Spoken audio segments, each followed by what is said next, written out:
कार्तिक मास महात्म्य कथा अध्याय 27।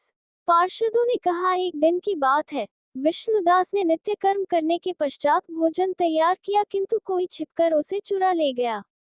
विष्णुदास ने देखा भोजन नहीं है, परंतु उन्होंने दोबारा भोजन नहीं बनाया, क्योंकि ऐसा करने पर सांकाल की पूजा के लिए उन्हें अवकाश नहीं मिलता। अतः प्रतिदिन के नियम का भंग हो जाने का भय था। दूसरे दिन पुनः उसी समय पर भोजन बनाकर वे ज्यों ही भगवान विष्णु को भोग अर्पण करने के लिए गए, त्यों ही किसी ने आकर फिर सारा भोजन हड़प लिया।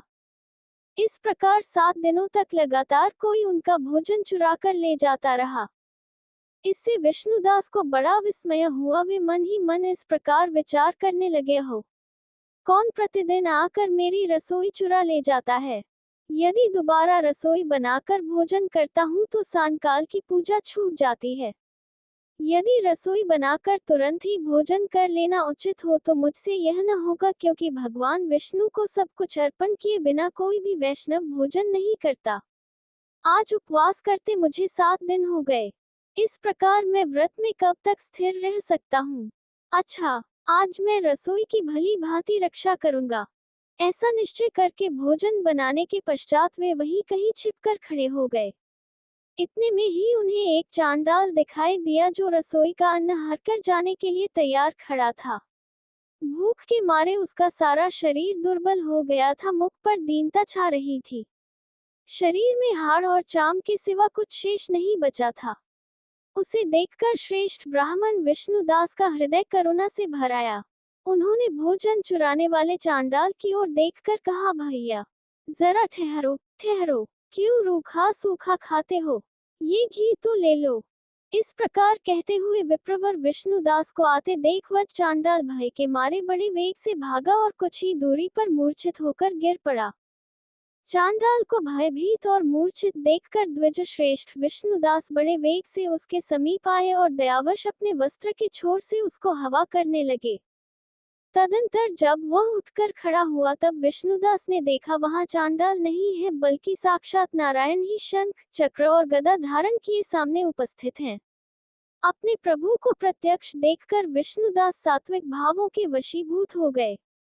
वे स्तुति और नमस्कार करने में भी समर्थ न हो सके, तब भगवान ने सात्विक व्रत का पालन करने वाले अपने भक्त विष्णुदास को छाती से लगा लिया और उन्हें अपने जैसा रूप देकर वैकुंठ धाम को ले चले। उस समय यज्ञ में दीक्षित हुए राजा चोल ने देखा विष्णुदास एक श्रेष्ठ विमान पर बैठकर भगवान विष्णु के समीप जा रहे हैं। विष्णुदास को वैकुंठ धाम में जाते देख राजा ने शीघ्र ही अपने गुरु महर्षि मुद्गल को बुलाया और इस प्रकार कहना आरंभ किया, जिसके साथ स्पर्धा करके मैंने इस यज्ञ दान आदि कर्म का अनुष्ठान किया है, वह ब्राह्मण आज भगवान विष्णु का रूप धारण करके मुझसे पहले ही वैकुंठ धाम को जा रहा है। मैंने इस वैष्णव धाम में भली भांति दीक्षित होकर अग्नि में हवन किया और दान आदि के द्वारा ब्राह्मणों का मनोरथ पूर्ण किया, तथापि अभी तक भगवान विष्णु मुझ पर प्रसन्न नहीं हुए और इस विष्णुदास को केवल भक्ति के ही कारण श्रीहरि ने प्रत्यक्ष दर्शन दिया है। अतः जान पड़ता है कि भगवान विष्णु केवल दान और यज्ञों से प्रसन्न नहीं होते, उन प्रभु का दर्शन कराने में भक्ति ही प्रधान कारण है। दोनों पार्षदों ने कहा। इस प्रकार कहकर राजा ने अपने भांजे को राज सिंहासन पर अभिषिक्त कर दिया। वे बचपन से ही यज्ञ की दीक्षा लेकर उसी में संलग्न रहते थे, इसलिए उन्हें कोई पुत्र नहीं हुआ था। यही कारण है कि उस देश में अब तक भांजे ही राज्य के उत्तराधिकारी होते हैं।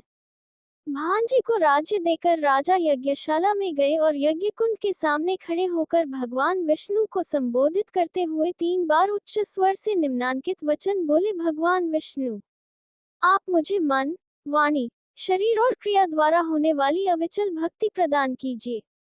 इस प्रकार कहकर वे सबके देखते देखते अग्निकुंड में कूद पड़े।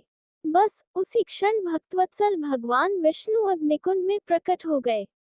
उन्होंने राजा को छाती से लगाकर एक श्रेष्ठ विमान में बैठाया और उन्हें अपने साथ लेकर वैकुंठ धाम को प्रस्थान किया। नारद जी बोले, हे राजन, जो विष्णुदास थे वे तो पुण्यशील नाम से प्रसिद्ध भगवान के पार्षद हुए और जो राजा चोल थे उनका नाम सुशील हुआ। इन दोनों को अपने ही समान रूप देकर भगवान लक्ष्मीपति ने अपना द्वारपाल बना लिया।